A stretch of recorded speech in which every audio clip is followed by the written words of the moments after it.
Good morning. And first of all, thanks to all of you for being here this morning for hopefully some very important information we can put out to the rest of the Commonwealth of Virginia. I would like to thank all of the individuals you see standing beside me. You'll hear from some of those. Certainly welcome our Mayor of Richmond, Washington, and thank you for your leadership and being here, and my cabinet and other individuals. So we appreciate that. A week ago, we gathered here to assure Virginians that the Commonwealth is prepared and is executing its plans to respond to the coronavirus. A lot has happened since then. As of this morning, 9 people in Virginia have tested positive for COVID-19, and we should expect that there will be more. I want to update you on what actions that Virginia is taking. In the past week, my team has convened discussions with university presidents, hospital leaders, nursing home representatives, transportation officials, school superintendents, public safety officials, members of the Virginia Congressional Delegation, local elected officials, and the business community. We have taken steps to prepare our schools and our transportation systems, and you'll hear more about that shortly. We have worked with state legislators to make sure the budget they vote on tomorrow includes funding for this situation. We have made plans for how state employees can telework and how to ensure they have paid leave if they are affected. The Commonwealth of Virginia employs more than 100,000 people, and I understand the choices that employers are weighing.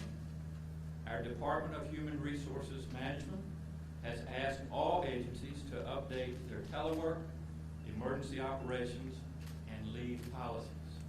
We are encouraging private businesses to explore telework and paid time off options as well.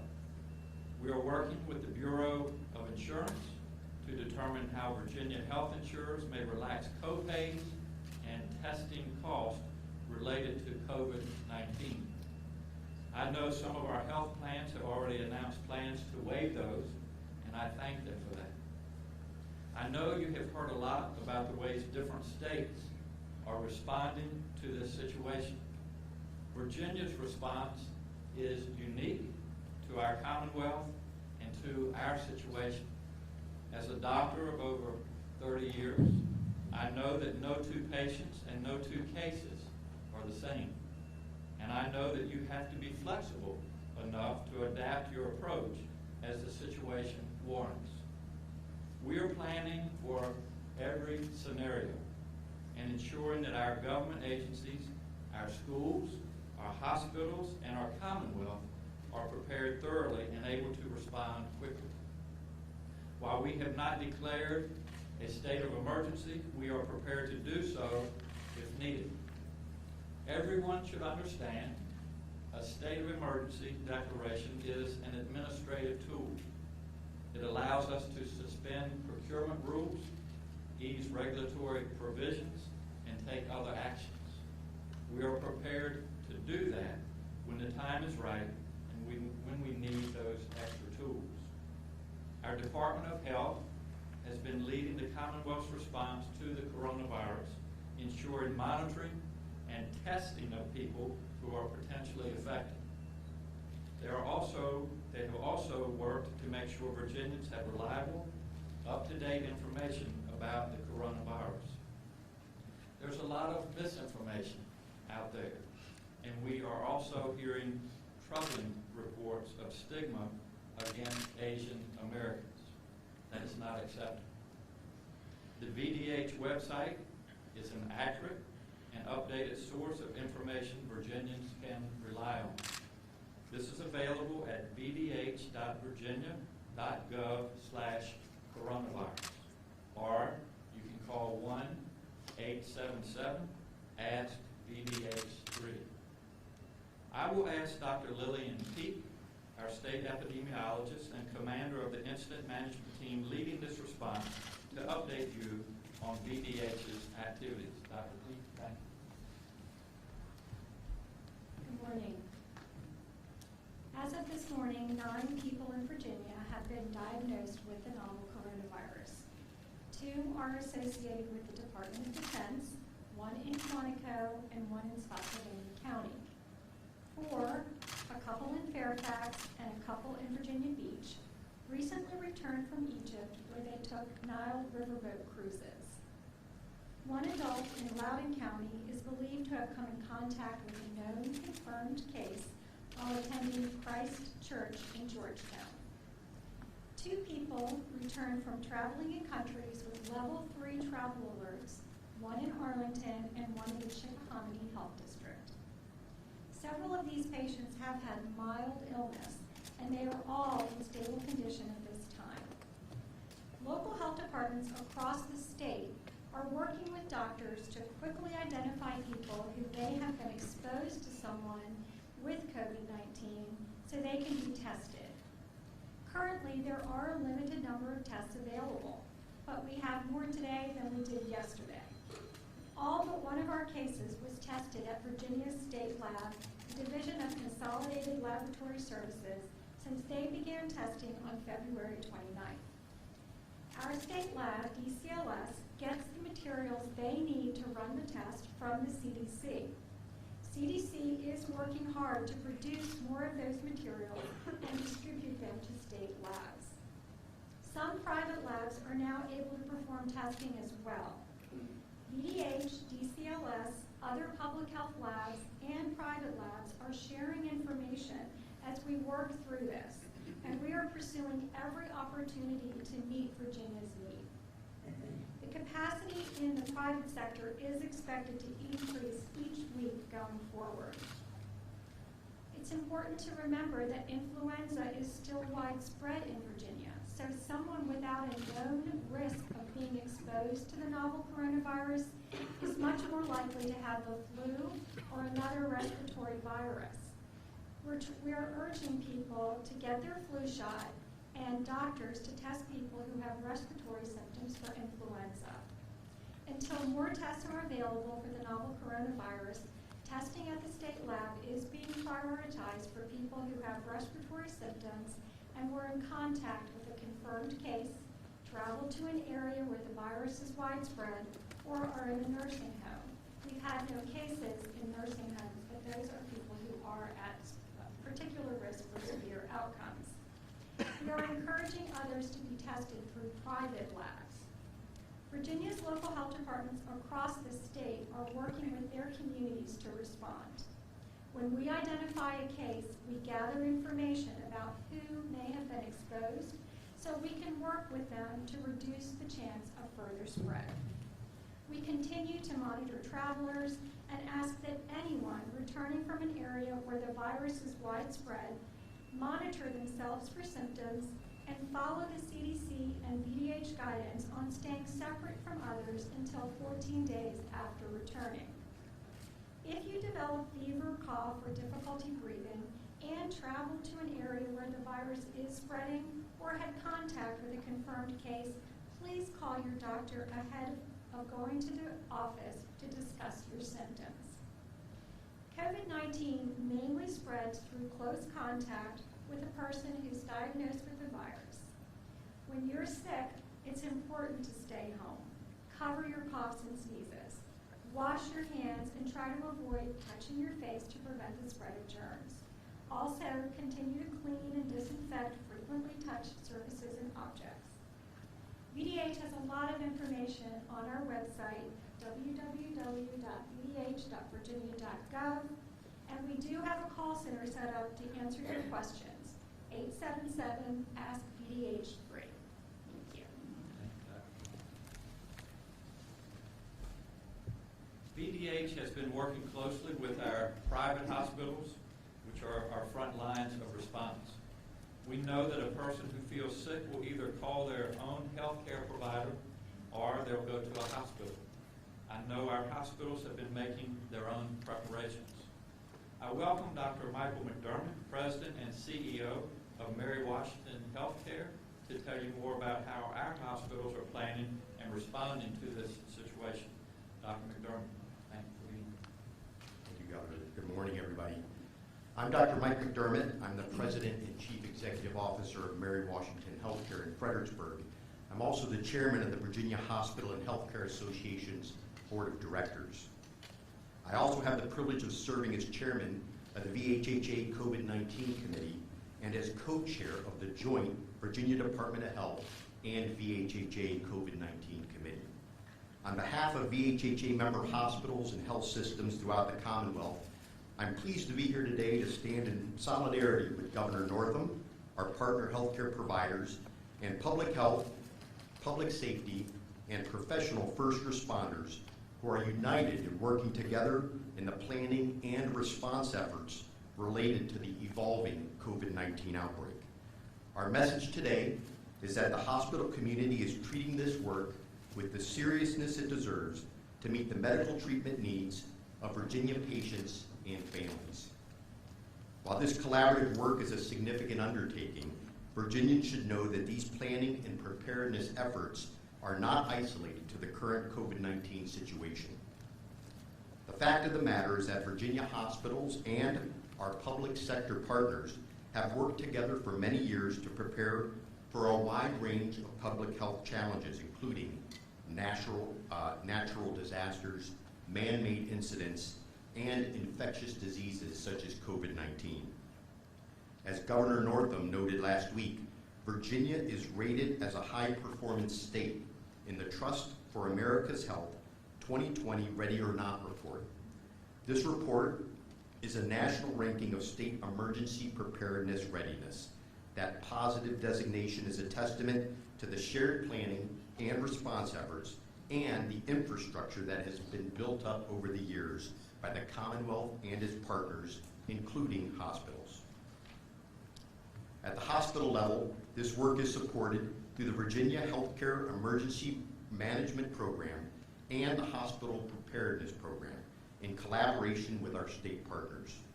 Through these initiatives, we are monitoring healthcare system capacity in the event of any potential patient surge challenges, tracking equipment and other resource needs, and we are sharing situational awareness updates between state and our members on this unfolding situation. Virginians should know that the VHHA and its members remain in daily dialogue with state officials and other healthcare sector partners through regular conference calls and meetings to ensure our COVID-19 coordinated response strategy is executed efficiently. To that end, the VHHA has established a committee of hospital personnel around Virginia that is meeting twice a week. This committee is focused on mitigating gaps in care by planning for potential community spread of COVID-19, should that occur in Virginia. This committee is creating recommendations for updated facility access standards if needed, workforce staffing considerations, laboratory testing, and there is a need for greater availability of laboratory testing, guidance for outpatient care settings, alternate care sites, public awareness, and education messaging, and more. The goal of this committee and the goal of Virginia hospitals is to promote clear lines of communication between health systems, state agencies, and other partners as we all work together to meet the healthcare needs of our fellow Virginians and to keep healthcare workforce safe while doing so. Thank you very much. We want to be sure that our most vulnerable populations can access the health care they need in this situation, as well as other support. We continue to explore options to ensure that vulnerable Virginians have continued access to critical services and support. Our Director of Medical Assistance Services, Karen Kinsey, will update us on the steps Virginia's Medicaid program is taking to ensure that people can get the services that they need. Dr. Kinsey.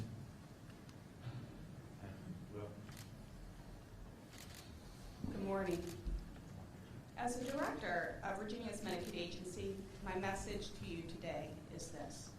We are ready and able to do whatever it takes to ensure that our members have access to the health care they need as we work to address the coronavirus. Because of Medicaid expansion, nearly 400,000 newly eligible adults now have health coverage. In total, 1.5 million Virginians have access to critical medical care through our Medicaid program, the most in the history of our Commonwealth. We are extremely aware that there are still Virginians who are eligible for coverage but remain uninsured. The most important thing you can do to protect yourself is to get health coverage for yourself and for your family. I want to appeal to Virginians who are currently uninsured to please check your eligibility at coverva.org and apply for coverage.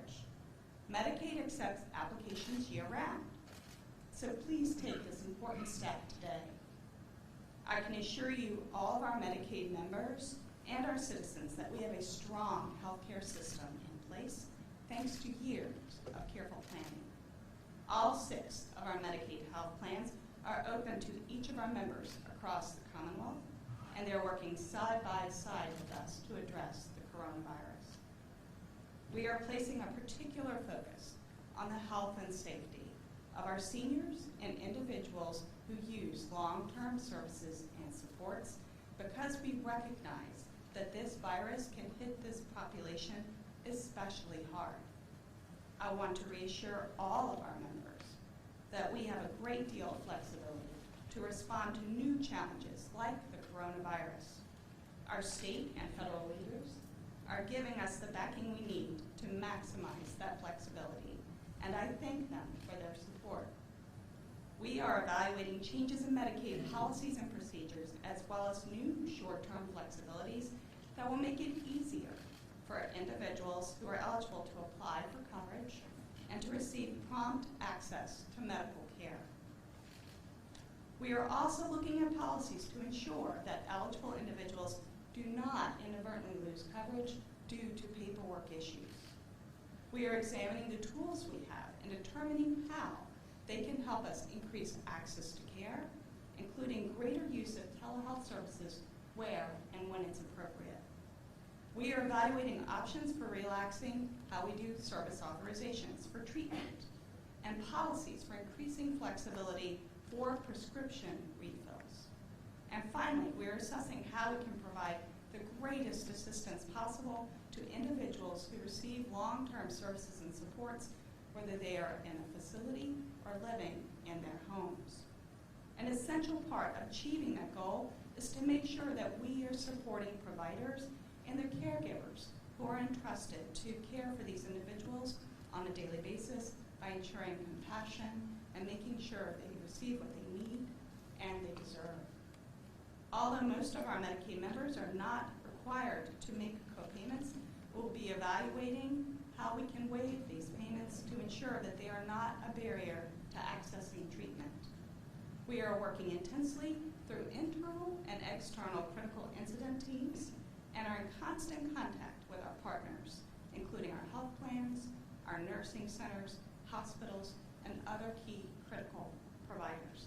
Together we have the skills, the capacity, and the commitment to successfully confront the coronavirus, and we stand ready to support our Commonwealth citizens during this critical time. Thank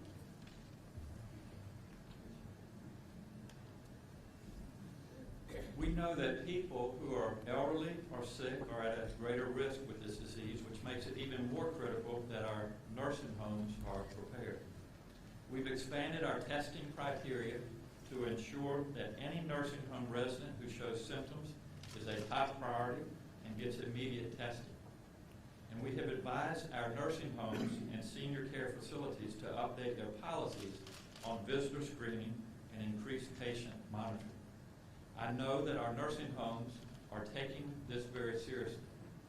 I'll ask April Payne from the Virginia Healthcare Association to talk about how our nursing homes are working to protect their residents and staff. April.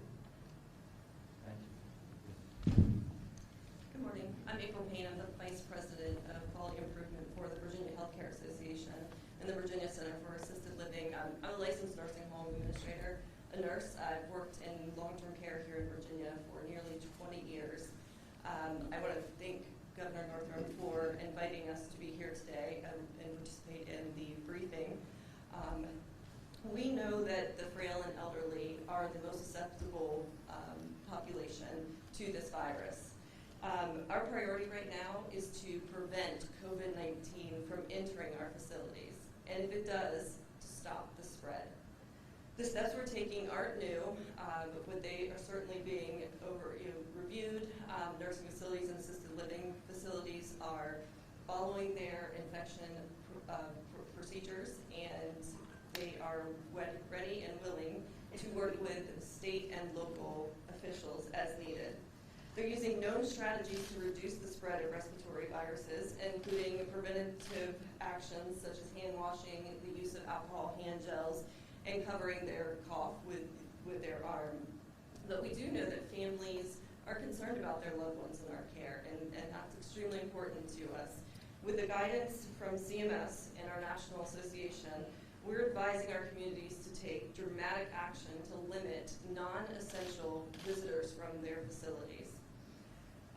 This will include restricting family visits. It will include outside activity groups being restricted from visiting. But experts believe that this is the most prudent action to take in order to ensure we are protecting the frail and vulnerable population. We need to put our residents' health and well-being at the top priority of what we're doing. We're also working to ensure that employees who are sick, they stay home. We're doing additional screening for visitors that do have to visit. If there's a hospice agency, whatever it may be, we're working to collaborate with those different provider types. Another essential step we're taking is to coordinate with our healthcare partners, such as hospitals, to gather and share information regarding the availability of personal protective equipment. So we're able to get that out in the event that we have an outbreak in a facility. We will be able to help one another. All that to say, we stand ready to work with the administration, public health officials, and other healthcare providers to help protect our residents and our patients. Thank you. As a physician, I know doctors are on the front lines of every disease, and on behalf of Virginia, I want to thank our providers. I know it is not easy work. Our doctors and health professionals in Virginia are up to date on best practices and precautionary actions as they respond to the coronavirus. Dr. Richard Suits of the Medical Society of Virginia will tell us more. Dr. Suits. Well, thank you. Good morning. My name is Dr. Richard Such. I am a physician here in Richmond and the immediate past president of the Medical Society of Virginia. The Medical Society of Virginia represents Virginia physicians, physician assistants, residents, interns, and medical students. The Medical Society of Virginia is working closely with the Virginia Department of Health and other relevant partners within the Commonwealth to ensure that the physician community of Virginia is well informed and has the resources necessary to provide quality care to patients during the developing COVID-19 outbreak. MSV and the Virginia Department of Health will continue to keep the physician community as well as Virginia communities educated and informed on efforts to prevent the spread of this disease. Just yesterday, Dr. Peake and the Virginia Department of Health held a webinar for physicians in Virginia. Over 370 healthcare providers watched that webinar live, and the recorded version can be found at msv.org/COVID-19. Physicians and PAs are on the forefront of caring for patients with confirmed or possible infection with coronavirus disease. There is still a lot that we are learning about COVID-19, but we are doing our best to make sure that the physician community is prepared and united in our response. Thank you. Well, Virginians use our transportation networks every day, often without a second thought. But in this situation, we have to consider the ramifications on mass transit, on public-facing agencies like the Department of Motor Vehicles, and how to ensure we're doing everything that we can to reduce potential spread of any disease. Our Secretary of Transportation, Shannon Ballantyne, will explain just what steps the Commonwealth is taking. Shannon, thank you. Good morning, I'm Shannon Ballantyne. Across the entire transportation sector, we've implemented a coordinated plan to closely monitor developments and make preparations to minimize the potential impacts of COVID-19. From trains to buses, from ferries to our rest areas, from safety service patrols to the Department of Motor Vehicle, from aviation to the Port of Virginia, our efforts are focused on the customers we serve, our workforce, and securing critical supplies. The Department of Rail and Public Transportation is coordinating with Metro, Amtrak, Virginia Rail Express, and transit agencies throughout Virginia, focusing on preventing the potential spread of COVID-19, with agencies cleaning, disinfecting, and delivering messages through websites, emails, and social media. Our communications on health and prevention are based on guidelines provided by the CDC and the Virginia Department of Health. At our airports, all cleaning protocols are in place. Dulles, which is one of 11 airports designated by the federal government to receive flights from China, is working hand in hand with the CDC, in particular with screenings with passengers from both China and Iran in the last 14 days, if there have been any connection there. To date, no one in Dulles has tested positive. As we continue to prepare across the entire transportation sector, all modes have been evaluating potential reductions in workforce, identifying tasks that can be done remotely, evaluating all essential travel, and updating all contingency and response plans. Our top priority is safety. We are united and working to be prepared every day. Thank you. And finally, I know that across the Commonwealth, parents are concerned about the safety of their children in the schools that they attend. This week, our superintendent of public schools issued guidance for all schools to update their pandemic guidelines. And we are in regular communication with division superintendents as well as university and college presidents. I'll ask Virginia Superintendent of Public Instruction, Dr. James Lane, to explain more about how our schools are preparing. James, thank you. Good morning. The Department of Education has been working closely with the Governor's Office, the Department of Health, and other state agencies to ensure our school divisions have the most up-to-date information and resources to be proactive and to respond to concerns about the coronavirus. The health and safety of our students and staff is our top priority. We continue to hear from parents and school leaders about their concerns and understand the fears many parents may have. Since the best decisions about students are made closest to home, many of our efforts are focused on preparing our communities for the situation and equipping our schools for anything they may need to support our students, staff, and families. Thus, regular communication is a focus. Ensuring we have accurate information in the community while protecting our children and staff will continue to be the priority of the Virginia Department of Education. We are providing regular communications by updating our website, hosting webinars, and conference calls with school divisions and staff, and disseminating information and guidance via memos and emails. We have dedicated a special page on the VDOE website that houses information, guidance, and resources to support proactive health strategies, guidance on attendance concerns, and communications directly to local school divisions. In February, we began issuing targeted communications to local superintendents, which are also posted on our website. We issued our first memo on February 7th to ensure school divisions were beginning preparations. Second, on February 21st, we began to ensure that school divisions had the latest and most accurate information and to address misinformation. This memo on February 21 also addressed the need for school divisions to focus beyond student physical health in response to misinformation and reports that students and families have faced discrimination or harassment based on ethnicity, race, and national origin. Bullying and discrimination is never tolerated in our public schools. Finally, we communicated these messages directly with schools with the issuance of principal memos on March 3rd. This week, we have issued 2 new memos. One of those memos, in partnership with the Virginia Department of Health, asks school divisions to share details of their daily attendance data directly with the VDH so that we can monitor trends around the state as the number of cases increase in Virginia. In addition, we provided an updated memo developed jointly with the VDH that includes additional resources following the first confirmed case in Virginia earlier this week. In addition to sharing our own guidance, we have also been sharing information directly from the CDC and the VDH. This guidance also includes information related to travel guidance for students and staff in large group gatherings and information on cleaning facilities. To ensure we are prepared around the state, last Friday, we met with the leader of each superintendent's region and worked together to review all of the latest guidance from the CDC and answered any questions they had. Later that afternoon, we held a statewide conference call and invited every superintendent in the Commonwealth and their teams, as well as local BDH staff, to join us to hear a presentation from the state BDH on the latest information. We continued to answer questions that they had and continued to answer questions about attendance, regulations, and laws. It is important to remember that all decisions related to school closures fall within the purview of local school divisions in collaboration with their local health department. Later today, in addition to answering the questions daily and through the channels already mentioned, we will communicate with superintendents in an updated frequently asked questions document to address questions we continue to receive related to student assessments, chronic absenteeism, student attendance, nutrition, and required annual school hours.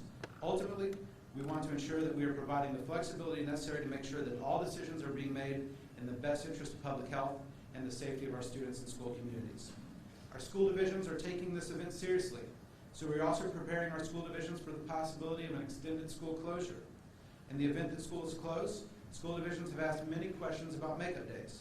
The Code of Virginia allows that if students miss more than 6 days, they can make up the first 5 days and then only have to make up 1 day for every 2 days missed if they cannot reach the standard 990 hours.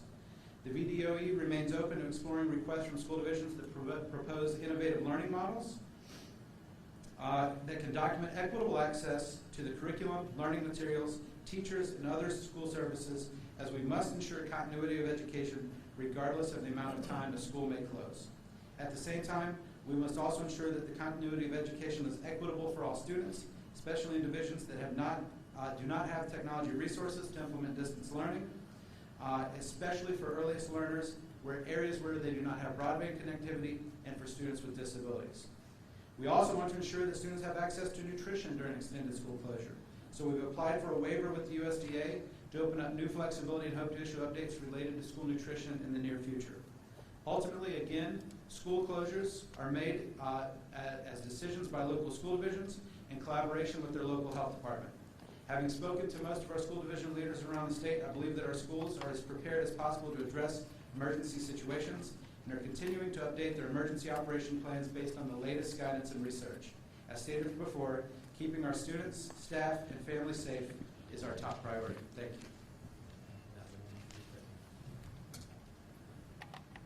Well, I want to thank all of you for the updates that you have given. They are very helpful, and for all the work that you and your agencies, our organizations are doing to keep Virginians safe and healthy. As you can see, this is a team, and we've got a great team.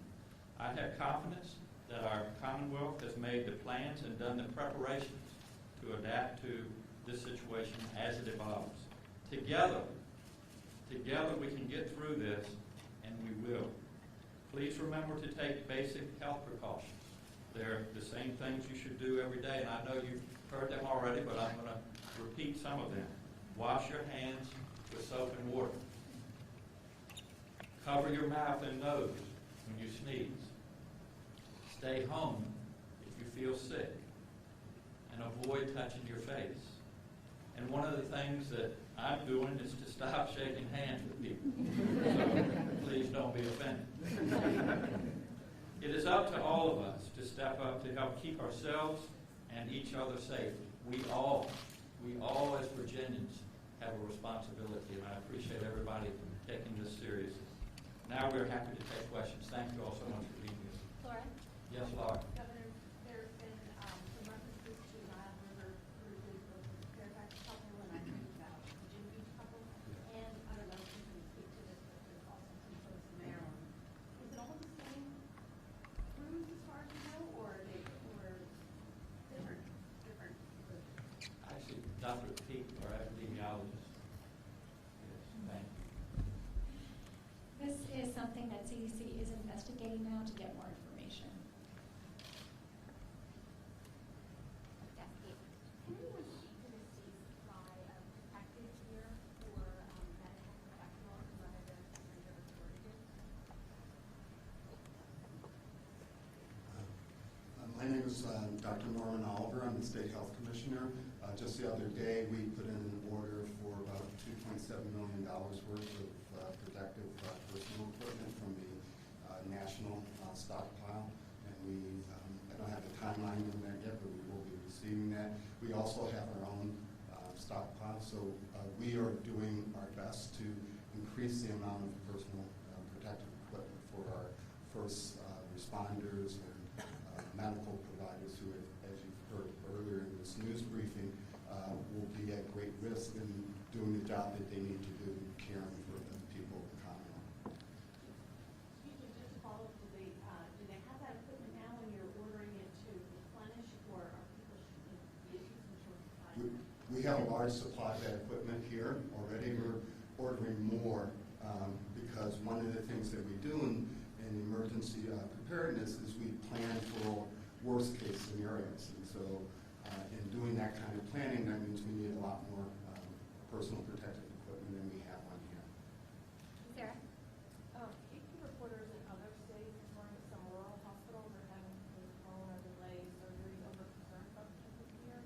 Have any Virginia hospitals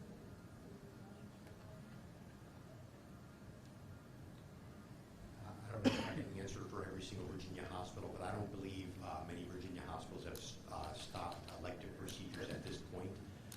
Obviously, as the situation changes and evolves, there could be situations where elective procedures are canceled. I'm Michael McDermott, the chair of the Virginia Hospital and Healthcare Association Board of Directors. more to testing capacity? I know you mentioned it's limited, but when do you expect to get more? How many kits do you have at this time?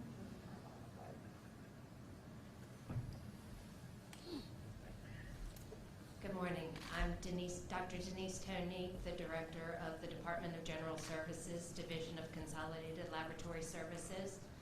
Currently, we are actively monitoring our testing and reagent capacity. As of today, we have adequate testing supplies in-house to be able to perform testing for 300 to 400 patients, depending on the number of specimens submitted per patient. And we are anticipating 2 additional kits to arrive today, which will increase our capacity to 500 to 600 patients. We've already placed additional orders for more kits, and as soon as we get the kits in, we are automatically placing the new orders for the maximum that the CDC will allow us to order at one time. Have you guys had returns of anybody away, several people away, and what would you advise to people that have symptoms but maybe don't need to be tested? So what I can say is that we have not turned anyone away. We are working in close partnership with the Virginia Department of Health, and any testing that is conducted at the state laboratory has gone through review by the Virginia Department of Health and has been approved for them for testing at the state laboratory. And so we have adequate capacity to perform testing for all the cases that they have approved for receipt and testing at the state level. And I'll let Dr. Peek answer the second question. Yes, so as I shared, we do have some criteria in place to ensure that people who have the most risk of having been exposed and could be cases have priority for the testing. And if somebody does not meet those criteria, we are recommending that the clinicians try to work with the private labs to access testing. Kathleen? In terms of state colleges and universities, what kind of advisory is going out to them before students go on spring break? That's a great question, and we have been in contact with our universities and colleges and spring break. Some of them have already had spring break. Spring break starts this weekend for others. And we're asking them to use their discretion and also to work with their local health departments. Every region in Virginia is different, obviously. I mean, the college out in the Southwest is much different from one in Northern Virginia. So we're having those discussions. They're making those determinations by working with us and working with the state health departments locally. As far as the 9th case goes, can you give us some details on that case? Where did it come from, and then also maybe how did they contract it? As we know right now. So we were just received the test results this morning, so we are actively investigating that, but we do know that the person did have travel to a country that has a travel-free alert. Do you know which health district they were in? Chickahominy Health District.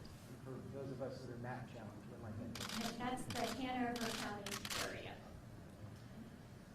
Yes. Do you expect the state to need extra funding than that you spoke about last week? We have set aside up to $10 million thus far. And obviously, we have prided ourselves over the years on putting money into our reserve fund, our rainy day fund, and so if needed, we have the financial capacity that we need. Yes. Are Virginia State universities developing COVID-19 testing capabilities, and if so, which ones? It's a great question. I'm sure they have the clinics that might want to. So I don't want to speak on behalf of them, but we have had contact with UVA and VCU, and they are interested in developing tests, is my understanding, and they are pursuing how that they may be capable of doing that. But I would refer you to them for accurate and up-to-date information. Are there any special precautions being taken in prisons?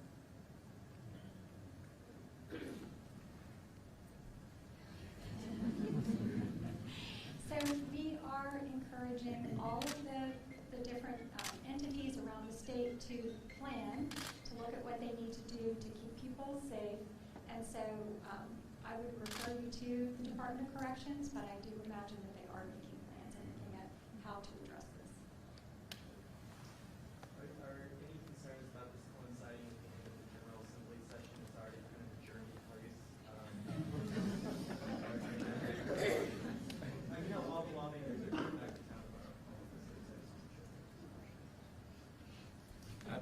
I think we're just, use the same policies, and certainly, just like I've said, if someone is sick, not feeling well, I would encourage them to stay home. But other than that, business as usual. Got time for one more? Yes. Is there at all a treatment course yet specifically for COVID? The answer to that is supportive care. There's no antiviral agent that is available today. Thank you. Thank you all so much.